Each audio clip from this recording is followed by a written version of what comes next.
What is going on, everybody? It is the Digital Cypha Podcast, and I am here with Don CJG and Dio Zales. This is the crew. How you guys doing? Good afternoon. It's been a very emotional morning. Emotional morning. Okay, let's start this again. Don CJG, what's going on? How you been? What's going on with you today? I'm good. It's I've been trying to recover from the current health crisis. The non-COVID health crisis. All right. Yes, sir. It's been a journey. It's been a journey. Yesterday was probably rough. It's been an exciting morning, but we're here. But that's not the emotional part. No, it's People want to know why you're emotional. Dude, that James Bond movie. Mm-hmm. As a British person, watching the James Bond film, that's a moment, bro. That's a cultural moment. I ain't gonna lie to you. Yo, he must have been scarfing those popcorns and crying at the same time, bro. Like it must have been. Dude, it was 10 a.m. I couldn't get popcorn. I got like a pizza instead. Oh wow. Yeah, I tell you, man. Like as an American, you might not experience it. I don't know what the American equivalent is to like James Bond. Maybe like Fast and Furious or something. I don't know. What? Okay, you did not just. You did. Wait, hold up. Okay, you've officially downgraded James Bond right now when you said that. Fast and Furious. What? I would have gone with. Well, he's European. I would have said transporter or something more. Something a little bit more serious. Too, yeah, I know. That's what I was saying. He's British too. Now my mind is trying to come up with stuff, man. Like I can't say T'Challa from Marvel, right? Because he's no. It is what it is. Look, I can't say we don't have anything. All I can say is I feel you. Keep going. Yeah, it was a moment, bro. It's not very often I cry at a movie theater, but it had me. Okay. And so since it had you, right? And then you came back home and you decided to do a moment of silence. Did you go into Halo and then just, win havoc on them, for James Bond's sake? No. That's tonight, bro. That'll be tonight. Okay. Okay. So you have, but what about the BTB? Have you tried that yet? Yo, yes, I jumped in last night, man. Mm-hmm. I did have to go to sleep early because I was a wreck. But Mm-hmm. I woke up again at like 3 a.m. and I jumped in for another play session. But I don't know if you play BTB yet, Marks. But bro, I got wrecked. So fun, I got wrecked, and it was just me, myself, and I, and everybody else. I got wrecked. I'll put it this way: unless I have a team of people, I'm never going solo again, ever. You know what I'm saying? No. Yeah, dude, I got wrecked. I captured two points, but like just those two areas, right? Compared to all the swapping of like A, B, and C, Alpha, Bravo, Charlie, points, right? I've been killed by weapons I haven't seen before. Killed in ways I had never seen before, and then running around in places I'd never been in before. So I was like, yeah, either this is a sign of me being like an OG dude playing Halo Infinite, or I just need a team.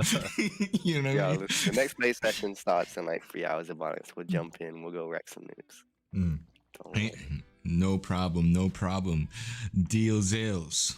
What's up? I couldn't stop thinking about what was like the American version of James Bond. I'm not gonna lie. The only thing that came up in my head was like, I guess there's like Jason Bourne, right? Like from the right. But he's not as suave, right? He's not. No. He's not. The only other person would be Mission Impossible. And there's that too. Yeah, but then I'm not a fan of whatever his face is for Top Gun. Tom Cruise. Yeah, man. It's like if there was the equivalent, I would say Tom Cruise, but Tom Cruise comes across as like this charismatic, butthole dude. Like he is just Charismatic butthole, dude. Yeah, I mean, he's very That's a specialty. yeah, like when you walk up to someone, right, and you're like, yo, how you doing, and then the person looks at you like, like, I don't know you, but they do it in a way that makes you feel like you don't even know yourself because you approach this person. That's how I see Tom Cruise. You know what I'm saying? He's on like this mental status where it's kind of like, yo. Oh yeah, dude. Like they filmed part of a new Mission Impossible in my city, and like just the crowds just came around like near where the set was just to like try see him. Like it was just swaths of people, bro. They were everywhere, just like they were filming in a train station, right? And all I'm saying is like Tom Cruise, like how he is. I think how he is, comes across in his movies. So I just hate it. You know what I'm saying? Well, we're also talking about the character, not the actual actor, right? The actor himself. It to me. No, I get that. Yeah, but we can't compare the actor to like James Bond. No, we can't. Multiple different actors. Yeah, we can't. We can't. And I actually like James Bond. I mean, we grew up on James Bond with, way back in the day with the spiral screen and you shoot and then blood scrolls down the screen and everything. I mean, it was way back in the day. Like my grandfather was talking about Mike Tyson just jumping into the ring time frame. So, Yeah, I was just gonna say, like, I can't think of a counterpart. I mean, everything that American characters are kind of like more blunt and like America, right? Like, I've never think that's close to that is like maybe like what Rambo and Jack Bauer from 24. So I don't know. But besides that, I mean, I've been good playing a lot of different games on Game Pass this week. A lot of games came on Game Pass this week. Yeah, loads came on this week. To anyone who is in love with Tom Cruise, my apologies, but I just don't like him. I'm just saying. I'm glad you apologized about it. I was deeply offended. Hey, I'm just saying. Bro. Okay. All right. I know you got a lot to say, Dio. So we're gonna start off with Game Pass. So, okay. This whole week before the Tokyo Game Show, there has been this idea that Microsoft is not pushing hard enough on Game Pass. Do you agree or do you not agree? I don't think I don't know who could say that. Right. I mean, that's crazy. That's been the somewhat of the topic of discussion. And another part is which is valid was localization of Game Pass and games that are on Game Pass for other countries, like India and Japan, China, Korea, South America, such, right? To where English is being spoken, but sometimes not even, captions are in the game, So there was a heavy debate on that. So on, was it Thursday? I think it was Thursday morning at 5:00. I could be wrong with the day, but I remember because my alarm went off. I turned my TV on, I put YouTube on so my eyes can get, acquainted to the light so I can actually wake up and not go back to sleep. And it's like Tokyo Game Show, 10 minutes. I was like, what? Run to the bathroom, take a shower, put on my dress clothes for work, and then sat there. You do a lot in 10 minutes. Yeah. Yo, and then Phil Spencer start, Sarah Bond went in, and yo, I was it were the games that were displayed on the show, they were good, right? Okay. They were good. It wasn't an E3 moment to me for Xbox, how they go in and they do stuff, right? Yeah. The presentation was top notch, definitely. But as far as the mission that Phil Spencer had was, we are now launching xCloud in these countries. We are now pushing these games on xCloud, which if you're looking at the stream right now, that's Scarlet Nexus, and it's funny because when I saw Scarlet Nexus now on Game Pass, I did two things. I downloaded Scarlet Nexus, and I posted a tweet about someone who says, "Don't hold your breath." Hope looking to see Scarlet Nexus on Game Pass, bruh. The internet went wild, bro. Like, I don't say it went wild, but I would say, like, in Twitter, like a whole bunch of people started going crazy off of, just how the media is when they downplay, because even when Scarlet Nexus was being announced, it was on Xbox. It was being announced on Xbox first. Yep. Exactly. But then it was released. It was released not on Game Pass, just as a multi-platform, game, which is cool. But for a journalist to go out there and say this and that is never going to happen, and then let's say 3 months later it happens. Now there are some people that came at me and be like, "Look, bro," like even in his post, he said like, there's a possibility it could come, down the line, but not on day one. And my response is, I'm sorry that I'm a sucker to headlines, because the headlines didn't grab me enough to read the article. You know what I'm saying? Like, if this was a Nintendo situation and then it was something about Banjo and Kazooie would never make it to Smash Bros, you wouldn't want to read the story, right? You will move on to something else where you will see something like a Final Fantasy character is going to be debuted. That's more of interest to you, Yeah. So, all these stuff started to pop up. I was like, all right. I'll give it to you guys because you guys actually read the article. But the time that, 2,000 people actually posted back, and just completely, they just went, wow, they retweeted, they posted back, whatever, you know what I'm saying? And it made me understand, number one, the power of information on both sides of the fence. And I think I've positioned myself in an area where I think I need to find a way back, because now my my Twitter handle is a little known. So like, it's a Phonics guy again. Where did this guy come from? You know what I'm saying? So I gotta floss back. You know what I'm saying? I'm a pacifist dude. I don't like arguing, but if I know something, I'm gonna say what it is and I move on. I'm not gonna argue with you because it's your opinion. As this podcast is based on opinions and based on news that we read about.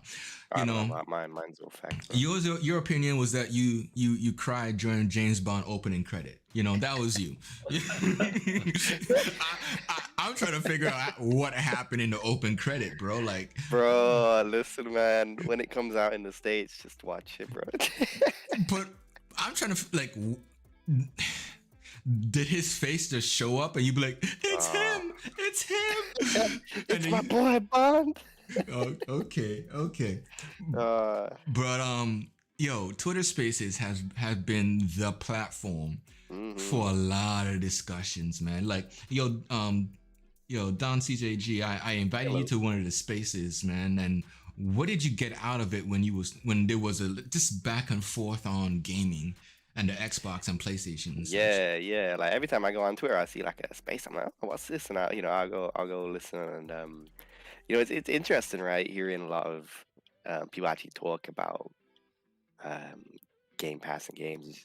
It's kind of like a mini podcast in a way, right? Exactly. Yeah. And it's nice to hear functional people talking about something. Yeah. And not just angry Twitter dudes. But I'm sure there's people out there too. But when people are actually making, on spaces, are actually having a bit more of a logical conversation towards it. And I feel like for the most part, like, everyone seems to be in agreement. Obviously, everyone has their own takes and opinions on certain stuff. But I think further in the conversation is always going to lead to a wider discussion. I think that's good. And trying to think how to put into words. But I think it grow in the conversation, right? And it's drawing more attention to it. Right. That's what I'm looking for. And especially with a lot of us stuff going on with Game Pass and a lot of games coming out, especially now in the fall season. Mm-hmm. You know what I mean? It's bringing up the heat. It is. The heat levels are rising, bro. You know, we're in October now, October 2nd. Yes. You know what? We're 10 days away from Back for Blood, Scarlet Nexus, Game Pass. You know, God knows what else. Forza next month, Halo in December, and countless other games. Avengers came 2 days ago to Game Pass as well.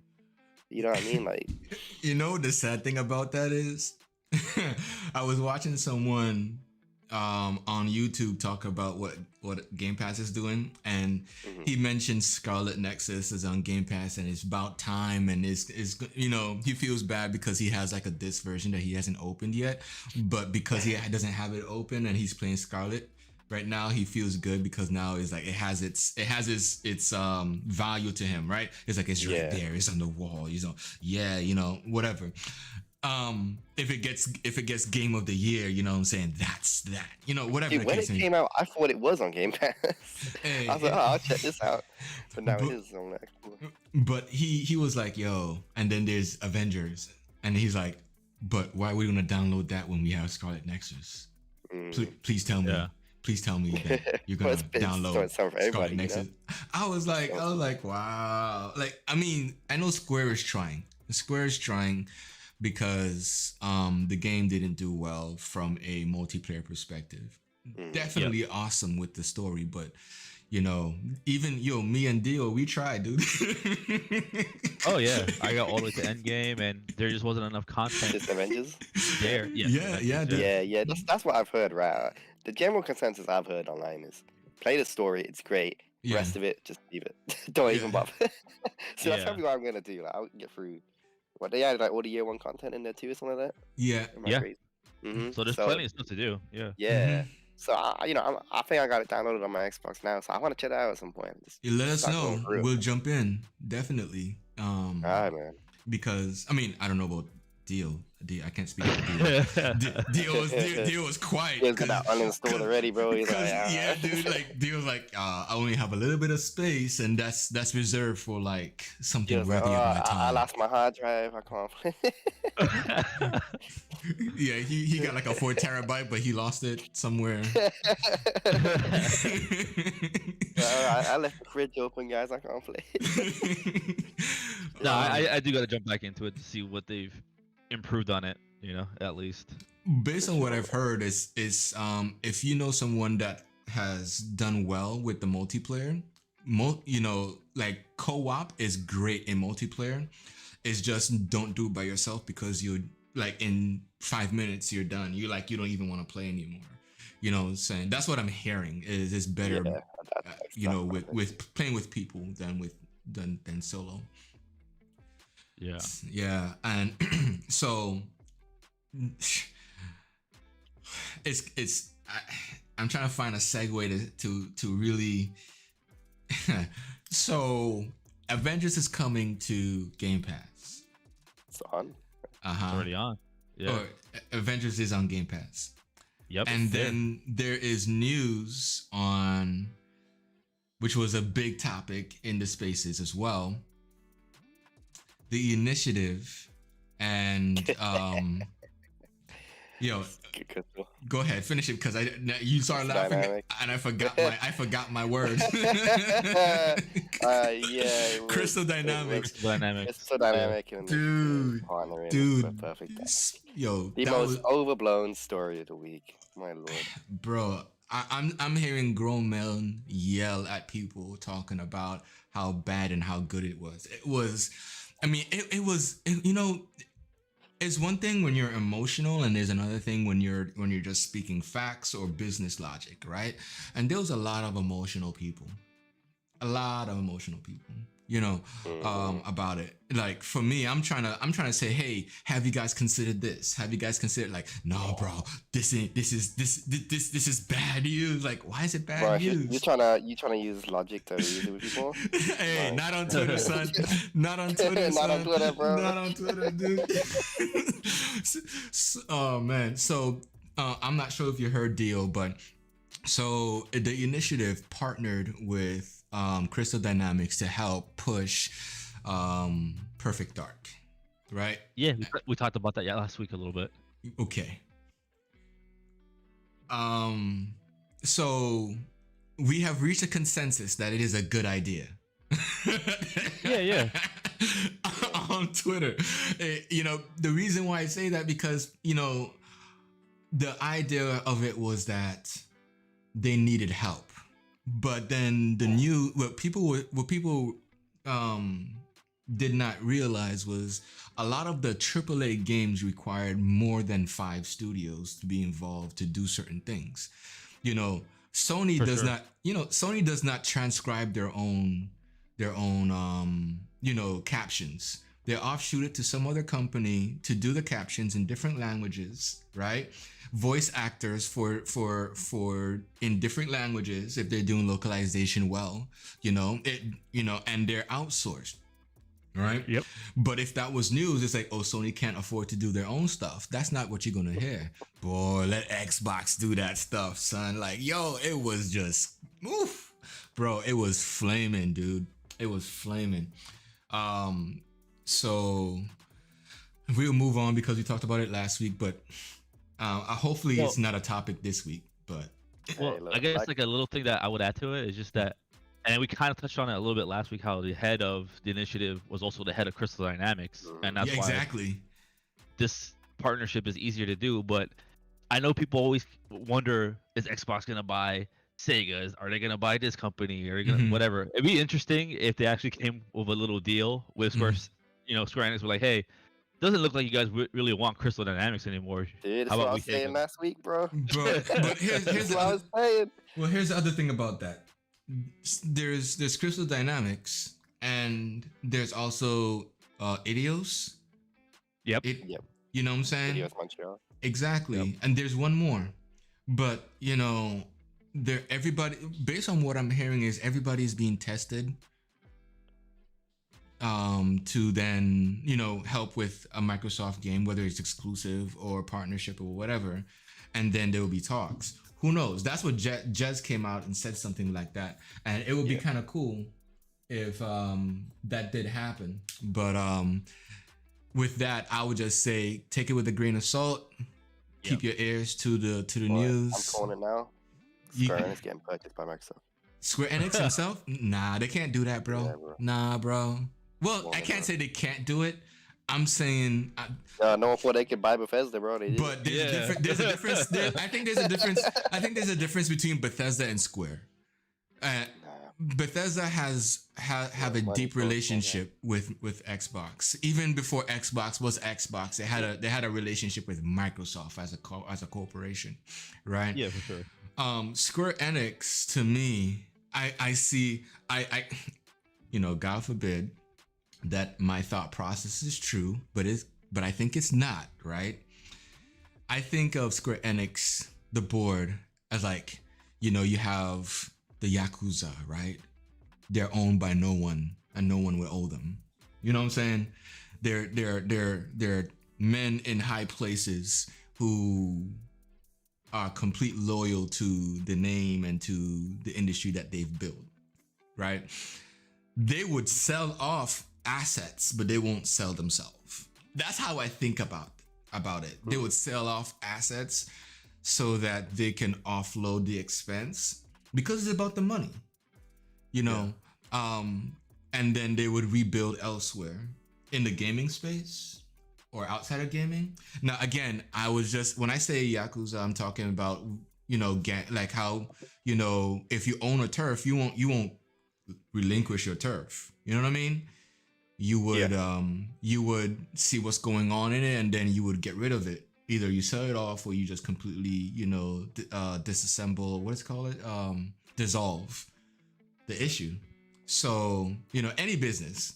So that's how I look at it. Is that I can see that happening, and then Square Enix is kind of like off somewhere trying to reestablish themselves.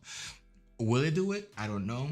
They came out with some good stuff. Dio, Final Fantasy, Stranger of Paradise. It had mixed reactions. A lot of people, they liked the fighting, but they were so concerned about graphics, and we're like, I see it as a demo, right? So I'm like, okay, is this a finished piece, or is it like just testing people to see how they think about the game. Because if the game is finished, there's a lot of people saying that the graphics is garbage, and they need to. That far. Yeah, but that's what's being said. That's what's being said on Twitter. I mean, you know what I'm saying? They're saying. Yeah. What would be your opinion? Yeah, like from playing the demo as far as I have so far, and I plan to complete it as much as I can. Is graphically, it's a pretty game. I think it needs to be optimized a bit better for console. Mm-hmm. I think there's definitely some issues when it comes to the frame rate still. Mm-hmm. Because I mean, realistically, the graphics are not going to change much. I mean, this game comes out in March, so people who are expecting like drastic changes are, in for a bit, like a very bad surprise. I mean, like the game is going to come out very similar to this. The only things I would hope that would get better by then would be the frame rate, the optimization. I think the combat is fine. It feels pretty fun. It was kind of weird that you can't jump in it, but I get why they're doing it, because they're kind of going for like a Dark Souls take on Final Fantasy, and you don't really jump in Dark Souls either. But overall, the combat is actually really fun. I would like also for it to be a bit darker. I don't know if there's like a setting I have to work with, but the color palette seems a little too bright for the atmosphere that it's kind of trying to portray. Okay. It's supposed to be like this really dark and grim world, and then it still feels a little too bright, at least to me. But overall, it doesn't shove the story down your throat, which I was kind of worried about. But I mean, this is the demo, so maybe I'm wrong. But the little scattered movie scenes that it has had, are not like incredibly long, and they're not incredibly obnoxious. The AI is kind of dumb. Not the enemies. The enemies are actually done very well, but your companions, oh man, they're not very helpful at all. I'm glad that they added co-op to it, which is something I was not expecting at all.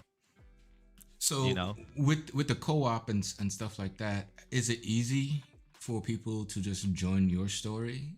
I haven't tried it, but in theory, it looks like it should be, because the menu is like literally you just press pause, and you can like put your game out there as like a place for people to join you. The only thing that I would wonder is that if you're putting multiplayer, because there's the 3 base characters, are the 2 other people who join you filling one of their roles? So if that's the case, are you coming in with your character's gear, or are you wearing the people's gear on their character or whatever? Because you can outfit your AI companions. So we definitely got to test that out, because I think that's a very interesting gameplay mechanic. And could you just do 2 players co-op, or do you have to do 3-player co-op? Because there is 3 people. I would think that you could do 2 and have 1 AI, but you never know with some of these games how they set it up. Yeah, we got we gotta definitely check it out, because what I don't want to see, honestly, I don't want to say that. What I dislike about Ghost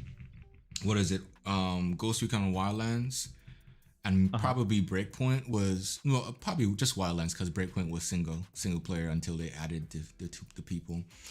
When you played by yourself, you had 3 people running around with you that were AI, right? When somebody jumps in, right, they didn't just added the co-op person in. They removed the other 2 AIs out of the picture. So it's you and a friend, and that's it. But it's supposed to be a 4-man team. You know what I'm saying? So my thing is, if this is a 3-man co-op experience, at least keep 1 AI in there until that 3rd person comes in, as gamer wise, comes in to fill that slot. I totally agree. To balance it, you know what I mean? That's what I would hope for in the multiplayer side. I haven't played enough of it to say, hey, it needs this, it needs that, whatever. But please make them smart. Yeah. I don't know how much you're gonna be able to change that by March, but yeah, like I would definitely suggest, not that you can't complete the content from what I've seen so far, because I'm playing it on the 2nd hardest difficulty at the moment. Just because I didn't want to start off with the hardest yet. I'll probably play hardest after, but from what I've played so far, like the NPCs, you don't need them there. Honestly, they're just kind of like there to like take some attention away from you, realistically. Not to take the gameplay seriously, over seriously, I would assume. You know, when you more like they're like kind of punching bags for you. So like, because Really? when you have multiple enemies on the screen, because you're gonna get into those kind of fights, which is very different than Dark Souls. I mean, Dark Souls, you can have that happen, but for the most part, I think most people who are really into Dark Souls and get the game will try to just fight one enemy at a time, or at least will try to shift the combat in that style where enemies in this game are way more aggressive than they are in Dark Souls, in my opinion, which is good. It's not bad at all. It's just that you kind of need those two punching bags there for the enemies to kind of divert their attention a little bit for you when those situations happen. Are we seeing Team Ninja being casual with their Ninja Gaiden, mechanic? Because when I'm thinking about what you're saying, I'm reminded of Ninja Gaiden that when you go into an area, you have, as Ryu Hayabusa, you have at least, let's say, 3 or 4 people just drop out of nowhere. And you gotta fight them, you gotta kill them, right? And then you gotta utilize your skills that you've learned over time to take them out. Of course, it's not gonna tell you how to use them, you have to know them, right? But in this, you're saying that you're gonna be faced with more than 5 enemies at a time, and your co-op buddies are just there to offset the enemies, so you not get overwhelmed. Kind of. I mean, they can still do damage, right? But their damage to me, at least in the beginning of this game, maybe when you gear them up more, they'll be more threatening to the enemies also. But at the moment, they're kind of just there to kind of divert some of that attention. One thing that is definitely different than Ninja Gaiden, like in Ninja Gaiden, you kind of got to figure out all the moves, like you were saying. Just kind of hold your hand a bit more, because in the talent trees for each different class that you can unlock in the game, there are certain moves that you will learn in those skill trees, and they'll actually show you what buttons to press for those moves, and it'll even show you like a little movie scene, not like a movie scene, but like just a little demo of like how that move looks and how it should interact with the enemy. So it kind of gives you an idea how you would want to use it. Ninja Gaiden does that as well. I mean, you press start, you go to the weapon, and then there's a techniques area, and then there's just a list of moves. Like, if you know the moves, you're good. But like, the game doesn't give you a place to practice, man. It's like when you kill all your enemies, then you be like, okay, this is a nice open area, and at that point in that area, you're able to try out the moves. Because I think there's like 10 plus different weapons that you can acquire in Ninja Gaiden. Here in the Final Fantasy Stranger of Paradise, you just have that one bronze sword, right? The long sword. That's what you utilize. The beginning. Okay. Yeah, you will get a lot of different weapons, and your class will also dictate that too. Because so far, I've already unlocked the swordsman, which could turn into either a white knight or a warrior, and then you had the pugilist that could turn into a monk or a lancer. Yeah, it's just like Final Fantasy 14. If you like, it's like Final Fantasy 14 meets Dark Souls. Word. Dark Souls. Okay, cool. Just the word Dark Souls just gives me nightmares. I have bad memories from that game, man. I'll be honest. I'll say it's not as punishing as Dark Souls, though. Like when you die, it doesn't feel like such a big deal. Like you don't really lose anything. Really? Yeah. That's on easy though. You do lose something in the hard difficulties. I played the second hardest difficulty, and I haven't seen that. Okay. So maybe on the hardest. They did mention something about that, like when you die, you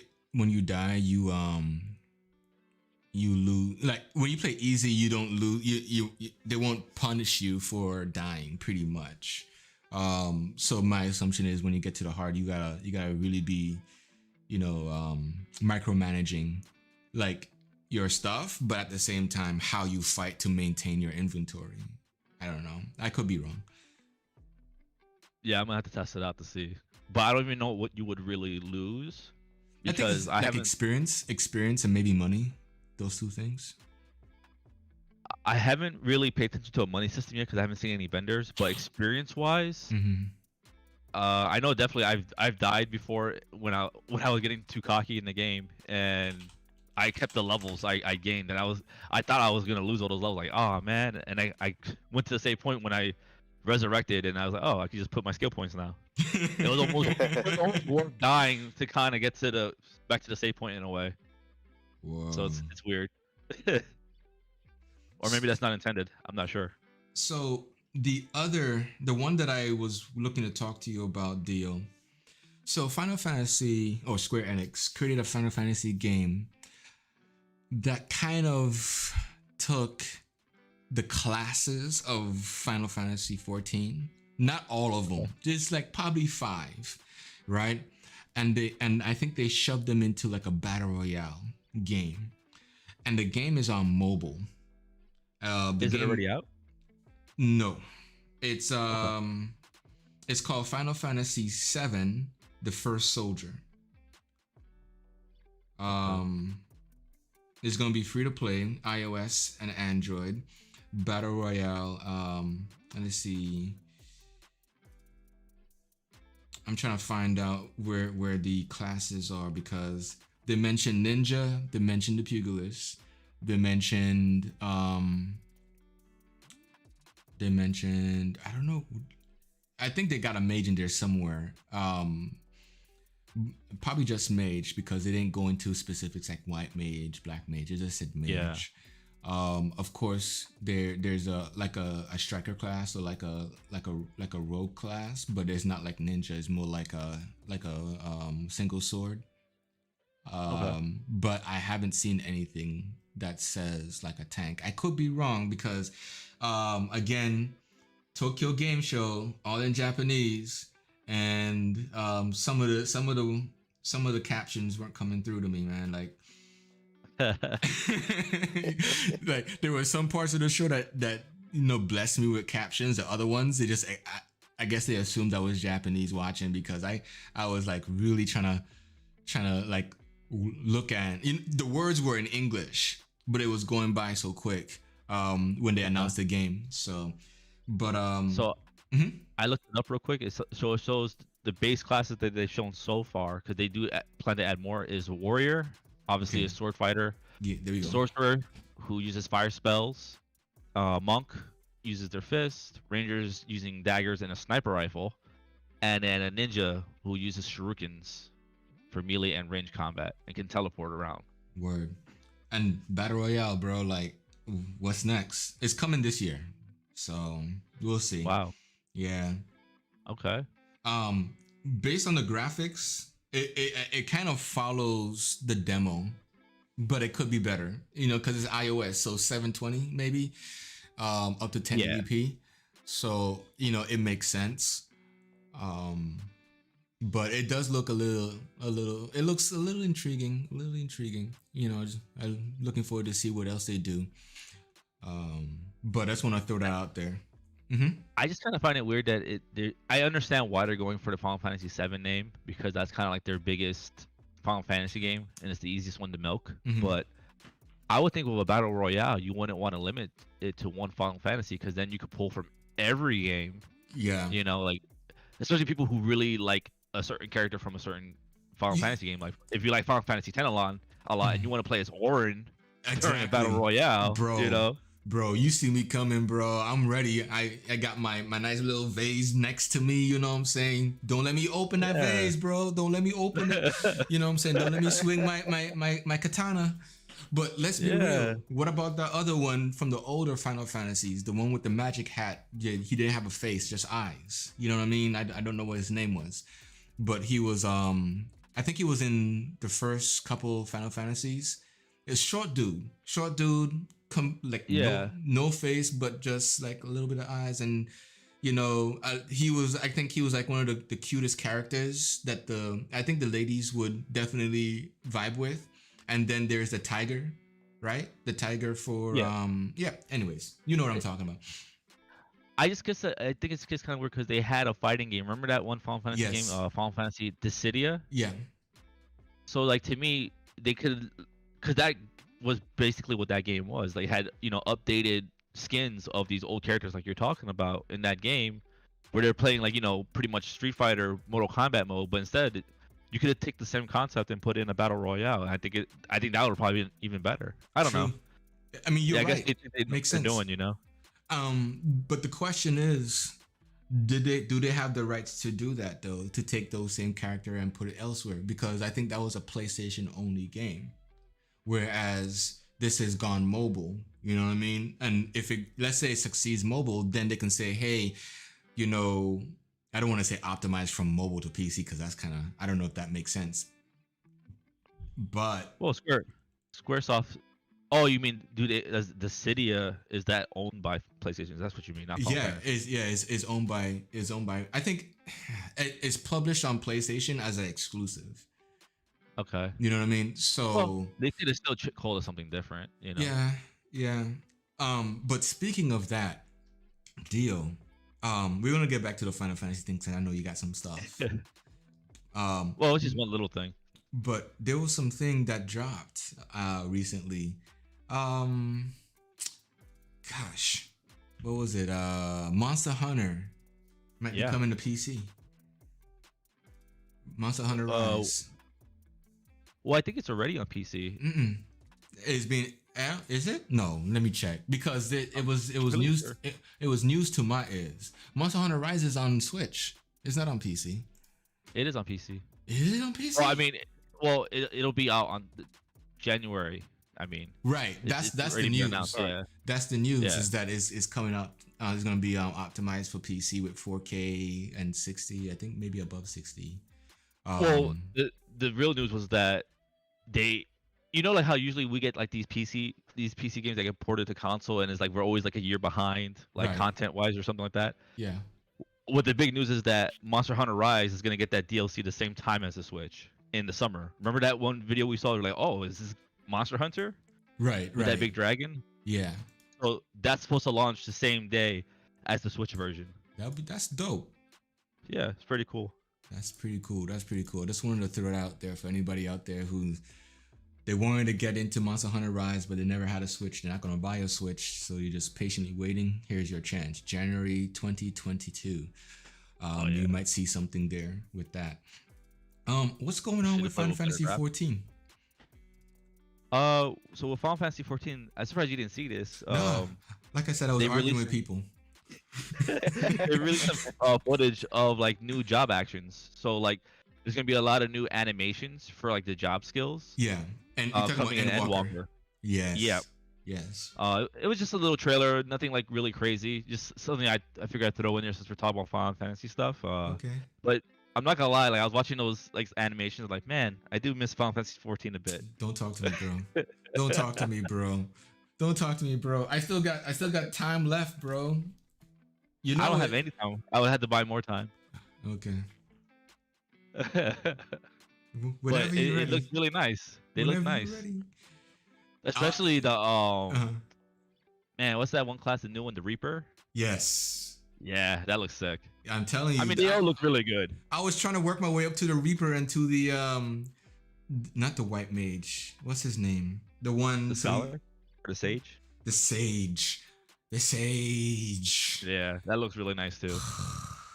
I mean, honestly, all the new animations look really nice. Yeah. They all look really nice. Bro. That's the thing. That's the one reason why I haven't jumped into New World. And I'm looking forward to the it's not Elion. It's the other game that we talked about before. That's coming out next year. Ashes of Creation? No. It's already in Korea, but they're gonna port it over. Oh, Lost Ark. Lost Ark. Yes. Okay. Yep. We're looking for, because Lost Ark is gonna be free to play. I'm assuming. I think it is free to play. Yes. So the only reason why I haven't purchased another MMO experience, mainly because Final Fantasy is still there. I still got time, and their update is gonna be sometime within this year. There's gonna be, I think it's sooner than later, actually. Just waiting on Dio. Because Endwalker comes out like what, this month or next month, I think. Just waiting on Dio. Dio. Come on. 1 month, Dio. 1 month. $13. I was thinking about it. Let's go. dude, right after the podcast, you jump in, I'm jumping in. Bring my character. Let's go. I'm definitely not gonna get New World though. Not, I mean, obviously I haven't played it, so I can't really speak so much about it. But from the reviews and everything like that, and with the experience I had with MMOs, it just seems too much. I would enjoy it from a Mhm. PvP player's perspective, Mhm. but I know it would get pretty dry PvE because that's a lot of content that they added very, very last minute because they realized that they will be missing out on a huge portion of the MMO base. I mean, we also Uh, gotta consider that people had time before the game got released to exactly. pitch these strategies, right? And then there's those Yes. who purchased like a founders pack and got like, was it 3 days plus of time to play? So that's who you're playing against as well, is those I don't, what do you call those kind of guys, man? I don't want, it's not perfectionist or anything like that, but it's like I don't want to say loyalists either. There's a name for people who go in and they just do everything and then they wreak havoc onto the noobs because they've done it Yeah. all. I forgot what it is. Well, I mean, in the end of the day, I think this is probably one of the reasons why Final Fantasy 14, I mean, gets to keep a lot of its like mystique and mystery because they don't have these public test servers, right, to play on the beta and stuff like that to test everything out.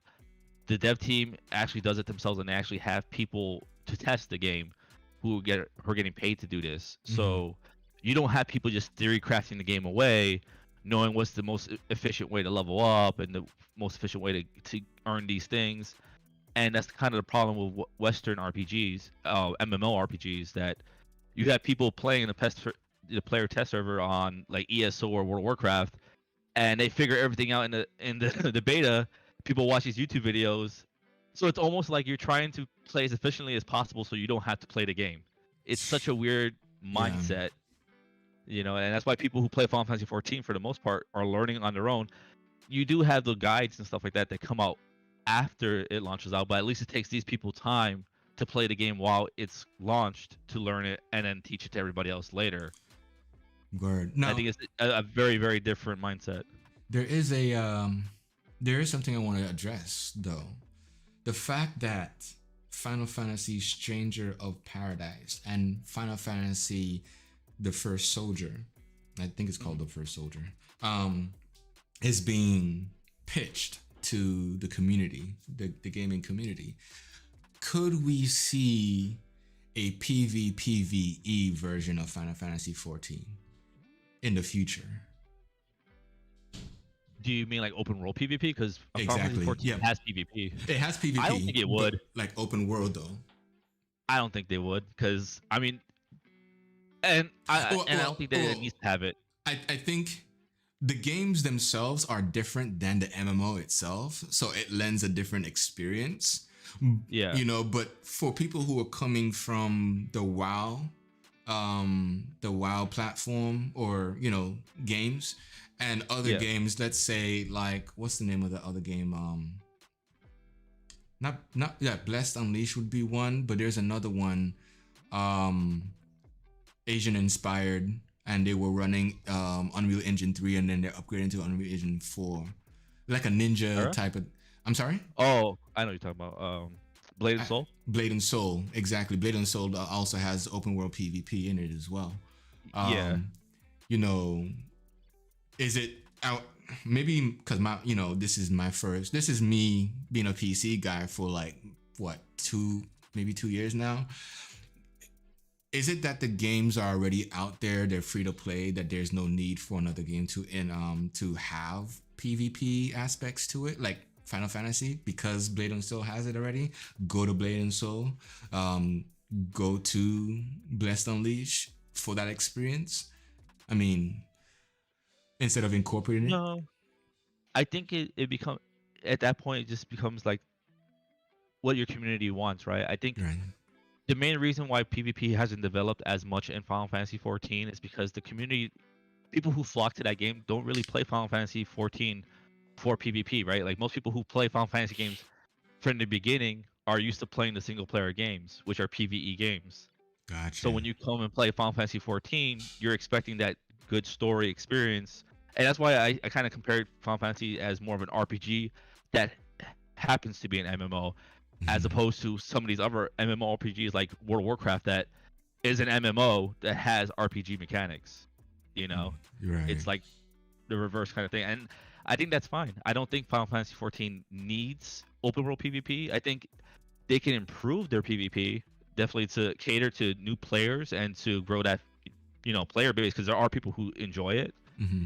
But I think for them to drastically change the game to cater to a few people, it would be kind of a misstep for them, because it's obvious that the majority of people who play their game are very casual, which is fine. Um, people who just want to, look cool and enjoy the questing and the life skills. Because I would even say most players in that game kind of don't even do like the most current PvE content, right? Like they kind of wait for it to get a little easier before they even do it. Oh wow. Yeah, I mean, I can see that. Yeah. yeah, definitely some hardcore players in there, but I think most of the players there are just looking for a game to have a good time in and kind of Gotcha. chill and relax. So I'm just gonna throw some things out there, and then we're gonna get into Don TJG. I know he's been quiet. He's been waiting. My bad, bro. All this Yeah, meat look, stuff. the Final Fantasy talk is not my expertise. I let Dio do his thing on that one. So I got some headlines here. Konami is inviting indie developers to make new games based on some of its classic series. It started on September 30th and it ends I think in January. January 6th. So it reads, Konami's action and shooting game contest asks indie creators to plan and develop new action games and shooters based on the past Konami titles. The rules allow for creators to make remakes or sequels. They can pick out a single character or mechanic from the past title, or even change or combine genres that may have not been in the originals. Through the collaboration of indie creators Konami, these new works could potentially become commercial products.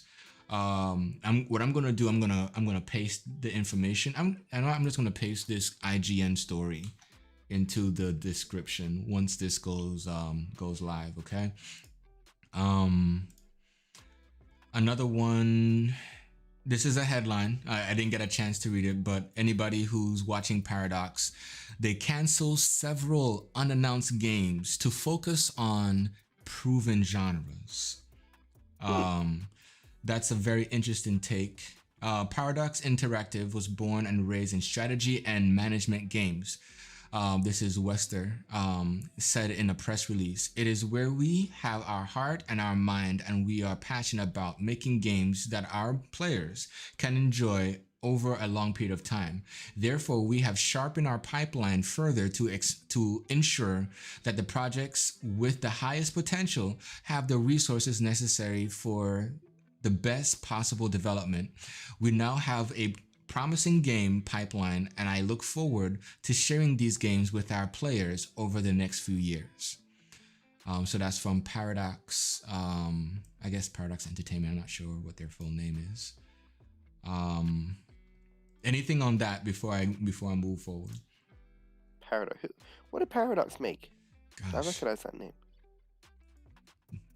you asking me while I'm in the midst of my reading, bro. Like, what's going on? Nothing comes. Well, hold on. They did Empire of Sin, Crusader Kings 3.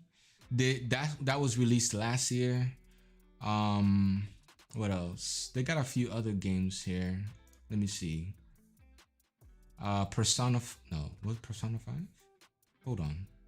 No, that's just Metacritic scores. My bad.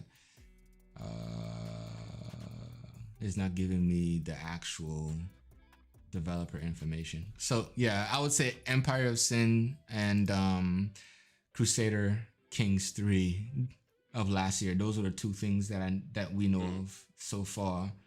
Surviving the Aftermath. That was that one game I mentioned the other podcast where it has that building simulator field, but you are affected by the radioactive fallout that happens on a seasonal time frame, and then raiders who try to pillage your hard work. So you have to build defenses and anti-radioactive shields or stuff like that. I say shields, but I think it's more like technology from nothing, right? From nothing to something. Yeah. So it's pretty cool. That was on Game Pass some time ago, and then it left. But it's on the Xbox for anyone interested. You know, you said Paradox, and it reminded me of THQ. And I just made a purchase. But I just remembered, I was like, let me buy SpongeBob. Oh, he did. He did it, bro. He did it. I paid $4.99. I use the rest of Microsoft.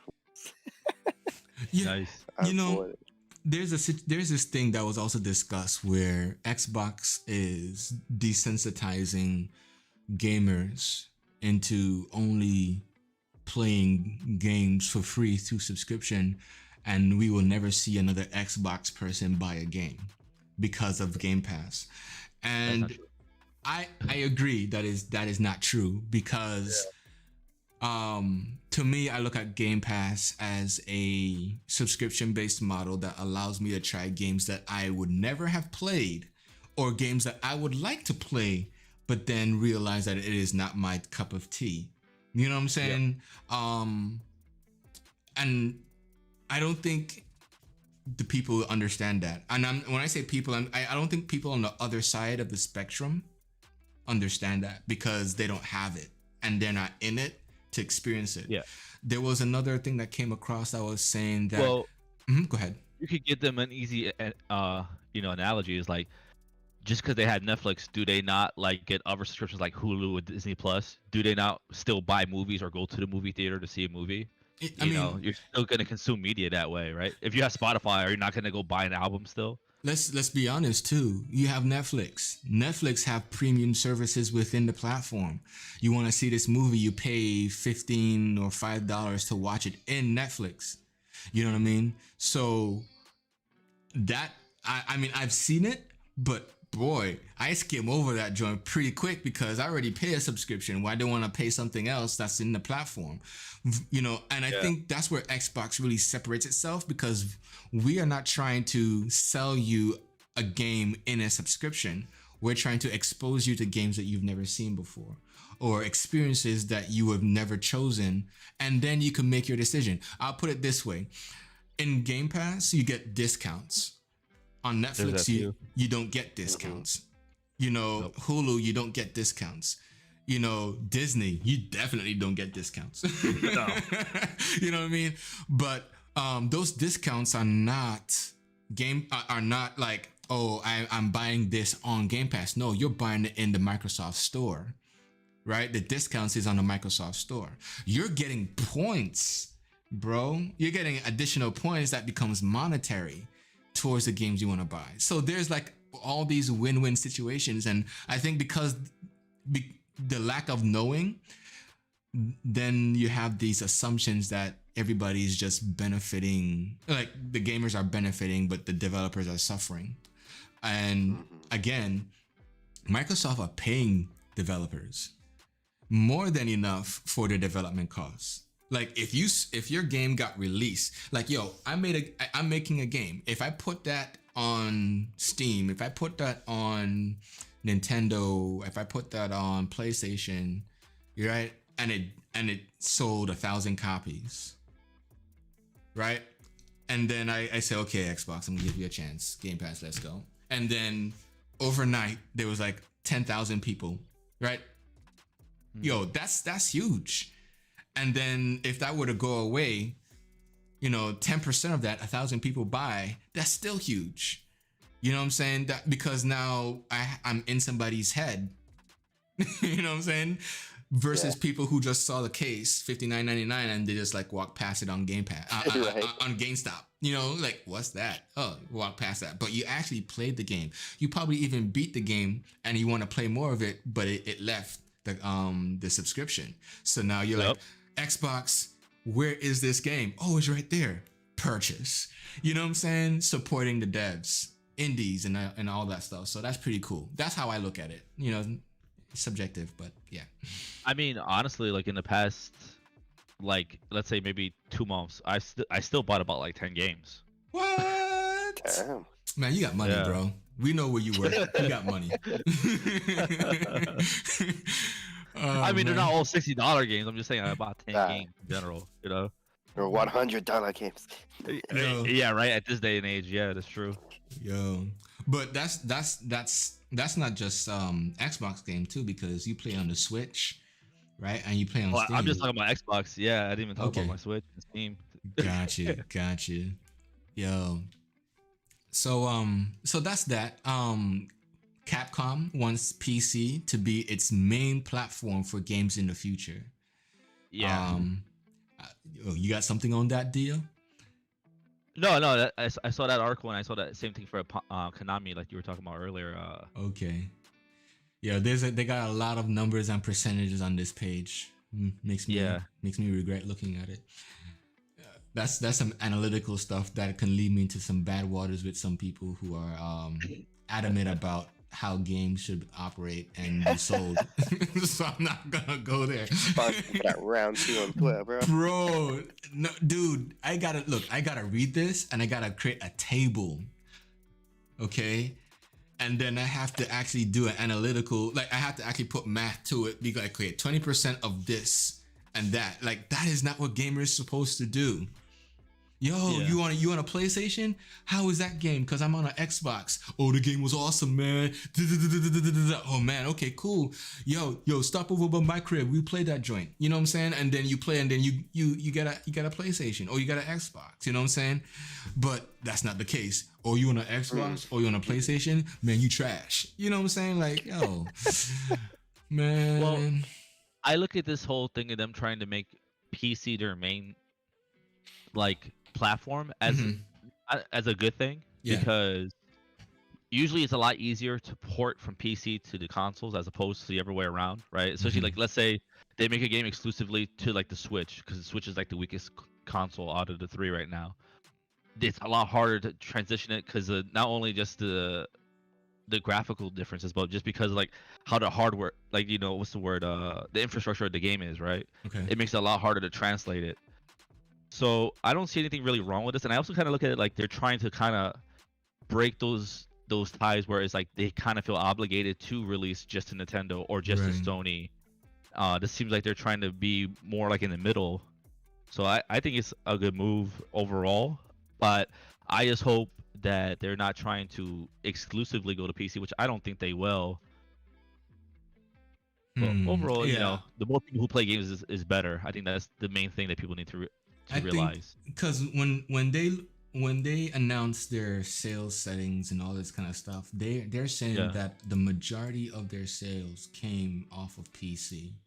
Really? So, let me read this thing here. So Capcom also announced this week that Monster Hunter Rise, previously Nintendo Switch exclusive, will come on PC January 2022. While some Capcom games have come to PC after console release, like Monster Hunter World taking an extra 8 months in 2018, many of its recent releases, like Resident Evil Village and Devil May Cry, have arrived on all platforms simultaneously. Record-setting sales numbers potentially play a role in Capcom's decision to release increased focus on PC. Resident Evil series became Capcom's first to surpass 1 million lifetime sales. According to Capcom's investor relation portal, Monster Hunter World sold 17.3 million units, Resident Evil 7 sold 9.8 million units, and Monster Hunter World Iceborne sold 8.2 million units. Those are cross-platform numbers, but PC sales certainly played a big role. Leaked data and then they have leaked data earlier this year suggests that World sold better on PC in the West than on PlayStation. Capcom most recent financial report from July 2022 showed that the publisher achieved sales figures of 95.3 billion yen, or 859.6 million, a year-on-year increase of 16.8%. Capcom arcade sales suffered during the pandemic, dropping 18.4. Again, I think that's yen. Operating income dropping 87.7%. Capcom video game division made up for it through raising net sales up to 25% and operating income 51%. So all these positive increases seems to be going to the PC. So that's pretty cool, and I see where you're going with it as well, Dio, being that the push to PC, they see more success, and it will be easier to then take it from a high res experience to something like PlayStation, Xbox, Nintendo Switch, Steam Deck, Lumina. I keep saying their name wrong. I say Lumina, but Luna. It doesn't matter. It is what it is. I forgot about Nvidia Shield, Stadia. I mean, it just Luna. There we go. It just from PC downwards, man. It's a downward spiral into the most what's viable for these other platforms. It seems like a good idea. The question is, are they going to go exclusive like you mentioned? Because if that's the case, that's a lot of people. That's a lot of their community on console either shifting or not coming to those other platforms to experience it. You know what I mean? I realistically don't think they would ever go exclusive to the PC, but it would. I think that the main reason why they're seeing success, especially because when they talk about Monster Hunter World, is because most PC players play online games. I mean, that's the main reason they play them is to play with other people. Where I would feel like, especially like when they named out PlayStation, right? I feel most people who play PlayStation are playing single player games, So it would make sense that Resident Evil type games are gonna do way better on PlayStation. Okay. But I don't know. That's just a personal opinion. If you haven't seen it yet, and I don't have I would have to do some wonders here. I guess I'll do it on stream. Bandai Namco has decided to change its brand. Really? Yes. I'm gonna try and do this now while we're live here. And what they did is they try to make it look like it's coming across like a Twitch type of vibe. Where is my window capture? There we go. Which is interesting. So if you see on the chat on the panel, panel. If you see on the stream here, that's where they're going, which is interesting to me. What do you guys think about that? Huh. That's not what I was expecting. I kind of like it more, to be honest. I kind of like the. You like it more? It feels like a very small change. Yeah, I feel like the more condensed logo is just nicer. Oh yeah? So you rather that over this? Oh yeah, it takes 5 seconds. I don't know why. Oh. Yeah. Yeah. Yeah. I don't know about that logo. That old logo just looks a bit. Outdated. Bandai Namco's been out forever, so But catch it with the times. I like the new one better than the orange one. I always disliked the orange one, but I kind of remember one before that, and I can't remember how it looked. Or maybe I'm just remembering the old Bandai logo, Let me see. Old Bandai. I think the old Bandai one was like all red or something like that. Yes. One sec. I got it right here. Lord, that's red. Okay. But I mean, that new one looking like kind of like the Twitch kind of one definitely is a big upgrade because that orange always looked like you know what it always reminded me of those old. Remember those crappy? Yeah, that's the logo I remember from when Bandai was just Bandai. Yeah, that one wasn't that bad.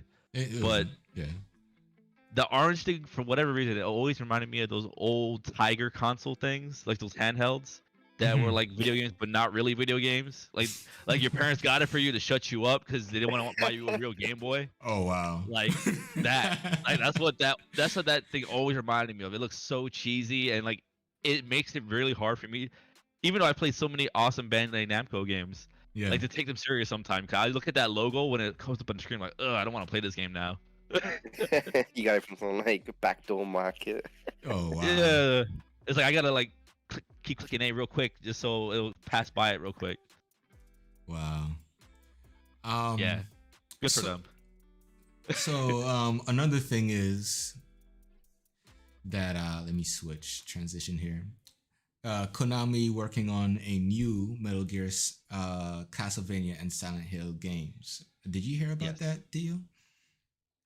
Yeah, so I think it makes a lot of sense because Konami has just been getting a lot of crap ever since they went really like full on pachinko games and pretty much getting rid of what's his name, Kojima. Hideo, yeah. And they haven't really made any big games since.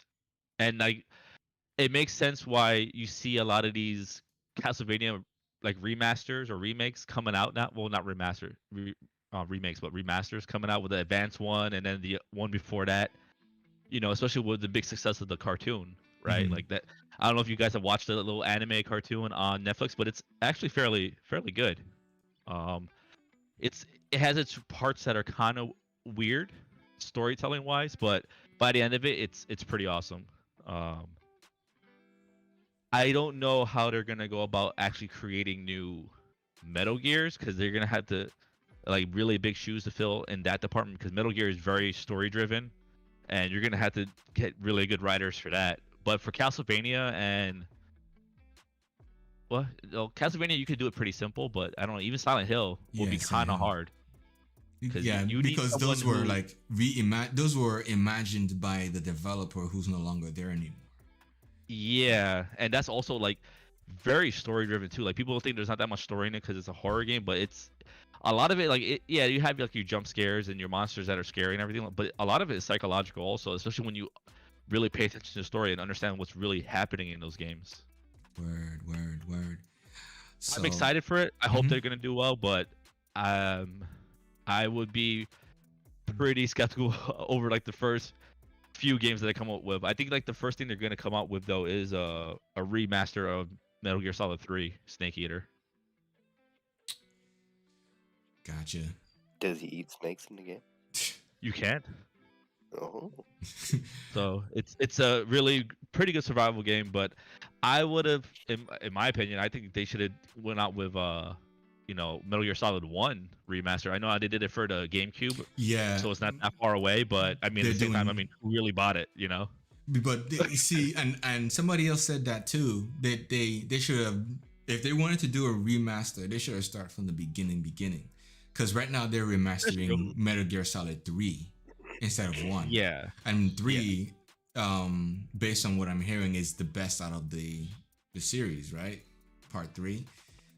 I mean, I guess everyone has their own opinion. I liked 3. I destroyed that game. I beat it many times at the time, but my personal favorite has always been. I actually really like 1 and 2. It's really hard to say which one I like more, 1 or 2, but they're both really good. But I mean, technically, Metal Gear Solid isn't even the first Metal Gear. You would have to go all the way to actual Metal Gear, which was on a Nintendo. Word. And that would have to be a complete remake because I mean that's Nintendo graphics, right? Right. So. Oh man, if I you only knew. I think I would have an unpopular opinion with the whole remaster thing. I'm kind of tired of remasters. I'll be honest with you. I am too, honestly. I think. Well, you know what it is? Most of them are not done right? Like, yeah. First of all, it shows a lack of creativity anyway. But even when they do it, they're not doing it right. Like, I mean, a lot of these are just pretty much like there's very few remasters that have been done to a point like it feels awesome. Like Master Chief Collection is really good. That's an example of what you want from a remaster. Something that allows you to play the old game, but allows you to play enhanced graphics as well. Yeah, for sure. Word. Don CJG. Hello. You spent some time on the Halo Infinite beta, right? Yeah. Word on the street. That is correct. Word on the street. Yo, you played so much of that game that you got sick. Oh no. Imagine that's what it was. Imagine that's what's making me sick, bro. The Halo. Oh no. Your body Dude. is saying stop. This is too much. No. Gotta keep going. So, based on your experience so far, right? There was the one that happened last week. That was the multiplayer arena style, and then there was the BTB. Yes, that's this weekend. Yes. Do you have anything for anyone to really like? What will be your discussion on improvements, playability, what's new, and what you would like to see them improve? You know what I'm saying? Like, what are your thoughts? Man, it's. I'll be honest, like, when I play Halo 3, Master Collection, I play Halo 3 VTB, like, that's just my jam, right? So going into Infinite, BTB is kind of my bread and butter at the minute, and it feels good. It really does. I know we haven't got a chance to play it together yet, but I think today, if you're around, hopefully. Okay, so I plan to be around. I don't know how long because I need to get Dio on that Final Fantasy 14. What? Well, it starts in Sorry. like hour 45 and it goes on 4 hours. His time. But yeah, like wait. Did we give Dio the code to even download? Anyone on Xbox can just download it. So, oh, okay. So it's open beta. Yeah, it's open. Okay. It's open. Yeah. You just go on Xbox Insider Hub and you can go in. Dio, we can die together, son. We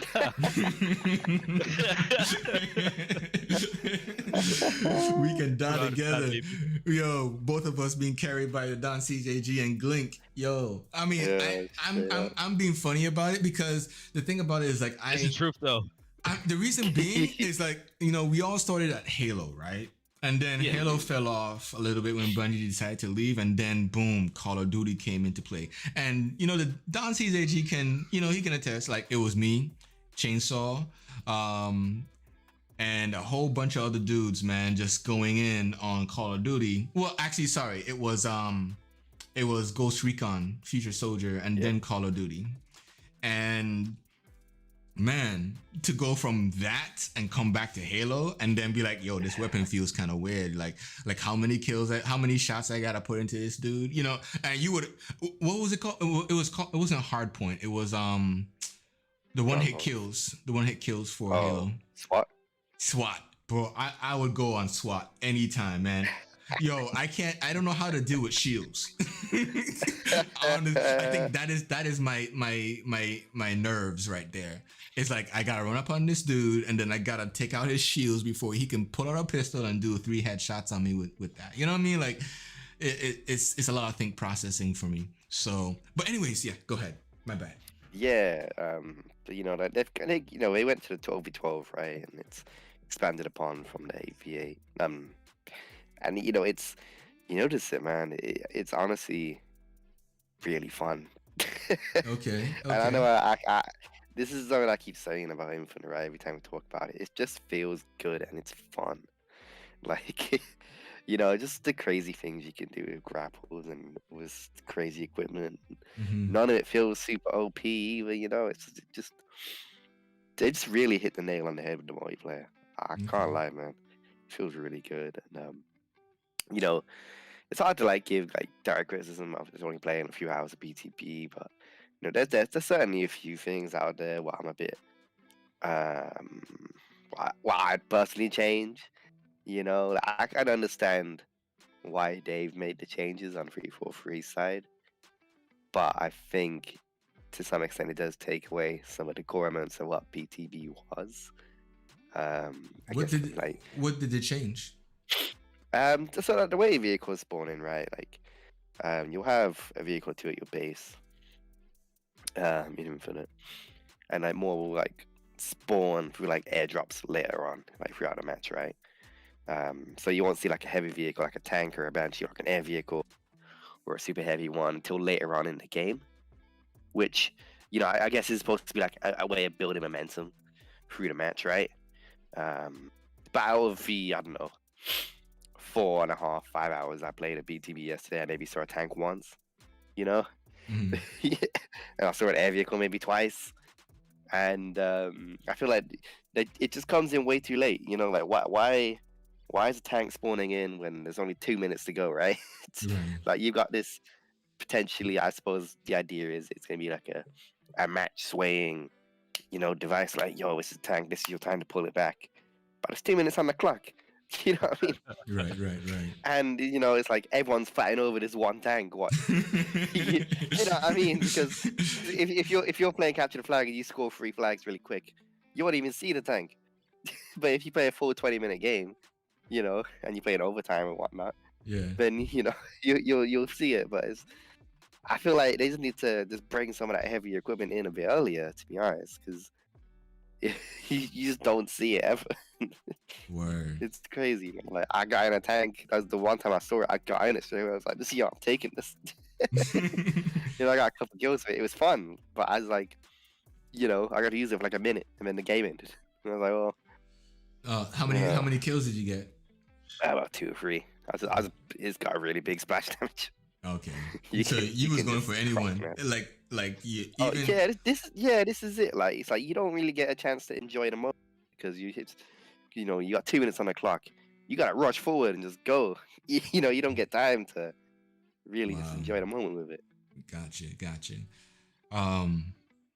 So that was things you'd like to see change and a little bit of the fun factor in the game. So anything else regarding the BTB? Because one of the things that was discussed during the week was BTB, or Big Team Battle, is the name that has carried Halo for a while as far as multiplayer. Aside from the arena and whatever. But we have battle royales now.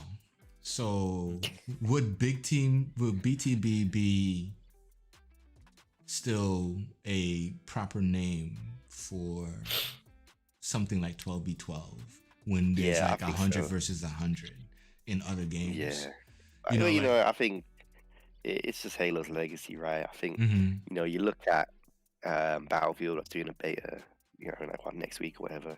It's like 100 and something players in a match, bro. right? And it's like, I guess when you start drawing comparisons, like, is it that big team, whatever? But I feel like it's just completely different types of games, man. And you look at the sandbox and I don't know, just the way the game works. I feel like 12v12 for Halo is right. Okay. So like you go any higher than that, it's a bit. Yeah. Well, that's what they condition the game to have. Now that's kind of that may change in well, I can't say that. I can't say it may change. We might see some changes when the campaign comes into play, because a campaign is supposed to be like a service-based game and you're running with 4 people. Honestly, and it might never happen, but I would like to fight for something like PvPvE in campaign. So I guess I missed the memo. So like the campaign is also going to be a live service? Yes. Kinda, yeah. They haven't really it's weird, right? Because they've kinda alluded to some things that I think specifically it's when I was listening to the other day. It was one of the dev videos they did. And they talked about weather. And they said at launch, we're gonna have this and this and this, but we're excited for the future of what that may bring with could we add snow? Could we do this? And this is like they're almost talking as if the world is a Halo campaign. It's gonna be an evolving experience, but we haven't really said to what degree. Yeah. So because one of the things that came across to me that it would be a live service is their push to just release the game as is. Not really that, not that it is not fixed, right? Not that it's not inoperable, working condition, but they have so many ideas and plans for this game, right? Yeah. That it's like, we either delay it and work on it some more, or we let it go and then we release it in increments, like how Destiny did it with the DLCs. There was a heavy discussion on how different Spartans are going to be seen in the game. Yeah. Now let's go back to Halo 5 with Spartan Locke. You know, there's a concept of him dying in the game, but is he really dead, or is he like, or is he just pending to be re-released with a different arc? You know what I'm saying, like a DLC with Spartan Locke. Yeah, And yeah, there's a retelling few the weird story. questions, right? You know, Yeah. in the Halo Infinite universe, because there's another part too where, because Atriox is in this, right? In Infinite. Um, Who's don't. who's the main enemy? So in the trailer from last year, it was a guy called Escheron, Okay. right?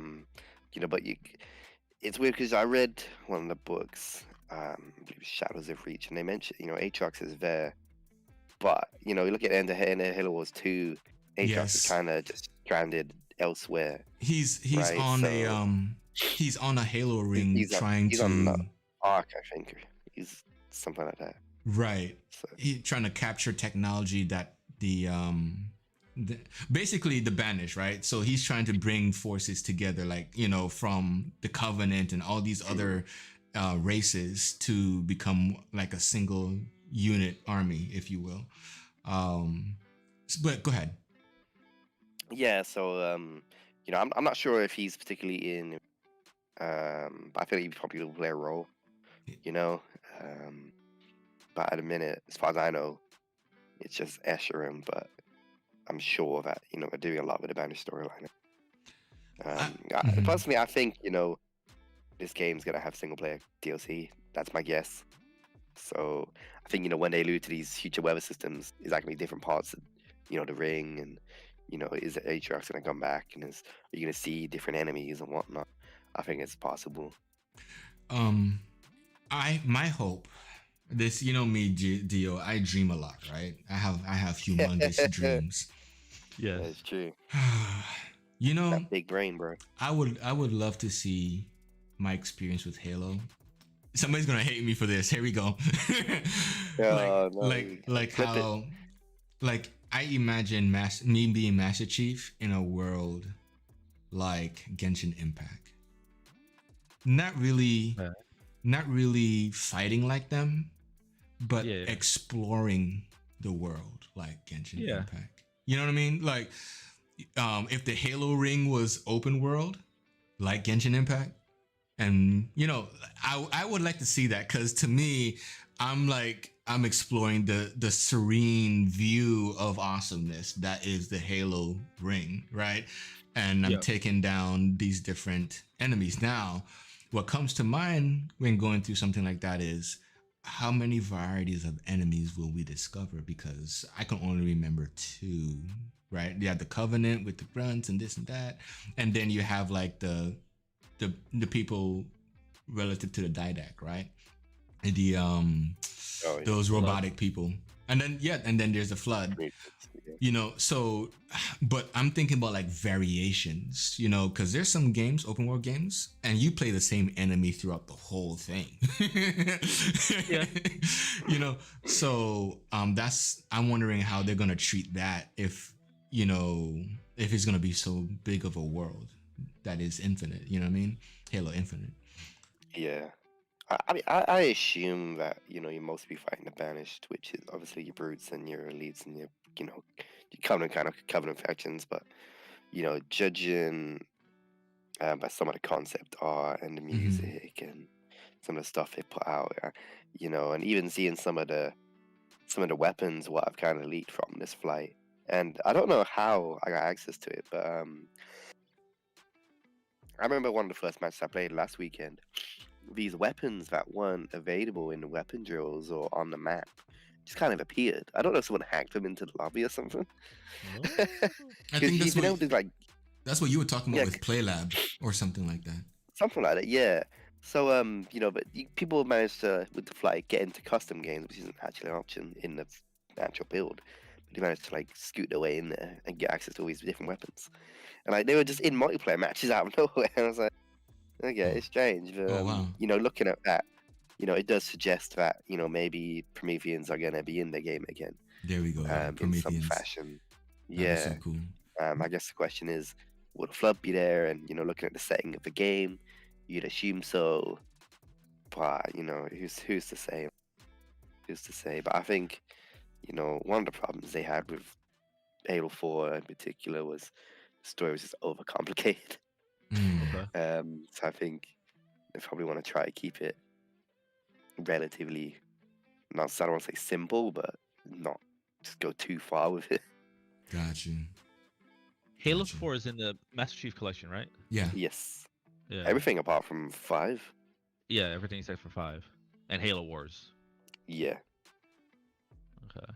Because I definitely have to play them all before I play Infinite. Yeah, I want to go through it again, man.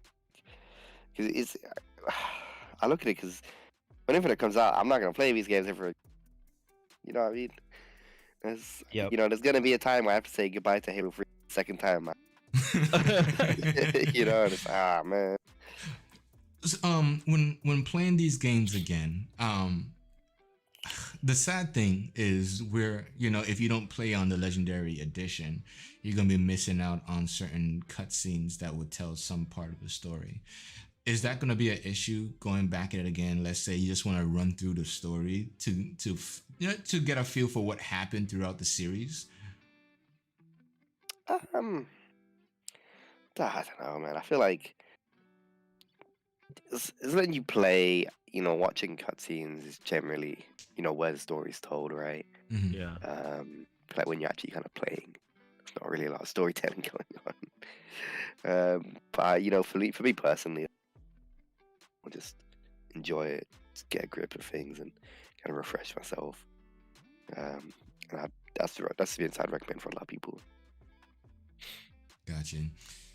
When you say legendary, Ivana, just so I'm not thinking of the wrong thing, are you talking about like legendary difficulty? Yes. Okay. Yeah. Because you said edition, and I was thinking, like, My like bad, like my a bad. legendary edition or whatever. No. Like when you play, let's say Halo. I don't know if it was in Halo 1. I could be wrong, but like Halo 2, 3, 4, and then there's like the different difficulties that you can play the game. Yeah. Because one of the things that crossbones. Right. One of the things that I only did it once in the Halo, was I went through like a Legendary Edition, so I can just get all the achievements for beating the game in every mode, right? Every difficulty. But then there were hidden scenes that kind of gave some form of lore to what was going on. Mm-hmm.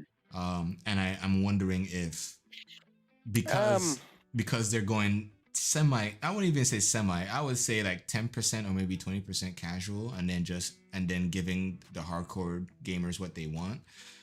I wonder if they're gonna just allow you to see those hidden scenes somewhere, so that when it comes time for Halo Infinite, that place YouTube works. Yeah. I mean, you're gonna have to, right? Because there's so many books and comic books. I was planning on buying the books too, like just like cop all of it. Yeah, I know. Yeah, there is a lot of books. I already put in like $50 on some comics. You remember that? Yeah. Remember that one game, Everborn Saga, whatever. I bought like all the comics for his, right? Oh wow. Yeah. Okay. So because when I believe he's coming with the game. I could be wrong, but if that's the case, I don't want to miss out on lore that may not be told. If that's the case, and that's the thing with Halo. I think 343 is trying to make Halo into its own Star Wars-esque type vibe. It's already there from a lore perspective, but it's not being presented that way. And I think that was one with Halo 4, right? They went too far into it. Okay. Like Halo 4 made sense if you read the books. I remember playing that game for the first time. I was like, I played it. I didn't understand what on earth actually happened. I was like, what? Is that the one with the Prometheans? Yeah, when they I beat that game. I think I went brain dead and I just killed everything and beat the game. Yeah, I was lost. There was a time when you went into the ship, right? And you had to escape from the ship being exploded. Is that the one you're talking about? Yeah. I was like, oh, this is cool. I don't know why I'm doing this, but this is awesome. Yeah. Awesome. So. Yeah, I mean, if there's a book, you should read before Infinite. I think Shadows of Reach, because it gives you a bit of context towards the E3 trailer that came out this year. But even then, like, it's only snippets here and there what are actually relevant. You know what I mean? Yeah. But, I think keeping the story encapsulated in the game itself for the most part, and having deeper lore references in the terminals and out there in the world, people who want it, fair enough. But I think if someone's gonna pick up the game and put it on Game Pass or whatever and play it, I think they need to just for the everyman who's gonna pick it up, it needs to make sense. Right. I agree. There is a Halo box set. First 3 Halo novels. Let's see. How much is that? I have the first 3 novels. Awesome. I think I had the first 4 actually. I have to, because in one of the spaces it got deep, bro, talking about what was going on, and I was like, man, it's basically like listening to Bife on Twitter. Oh wow. A little bit, not too much, but he knew what he was talking about, and I was like, yo, I gotta get into this, at least read some of the stuff. Yeah, the lore can get really deep in Halo, man. Yeah, 'cause I still remember the first 3. It was Halo: The Fall of Reach, Halo: The Flood, and Halo: First Strike. Bro, they got 11 books. They got 12 books.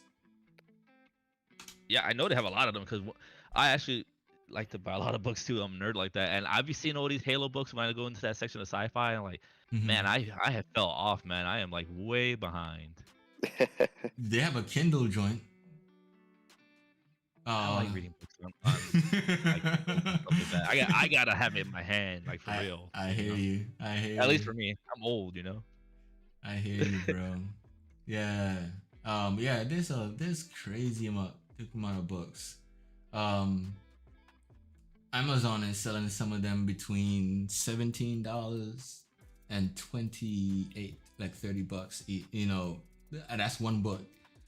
So there is premiumness in these prices, bro. Like, you are getting something out of it. Yeah, it's Halo, so hey, it's a brand. It's a community. Sure. It's a I don't even know if it's a lifestyle, but still, it's something. So yeah, that's a lot of books. So far, I'm seeing 12. There's probably more somewhere. Comics and everything. So yeah, bro. Oh yeah, there's loads of just external media, and you got the TV show coming out in whenever that's coming. That's Paramount Plus, right? Yeah, I believe so now. Yeah. Yeah. I think that thing got announced like 6 years ago. Right. Yeah.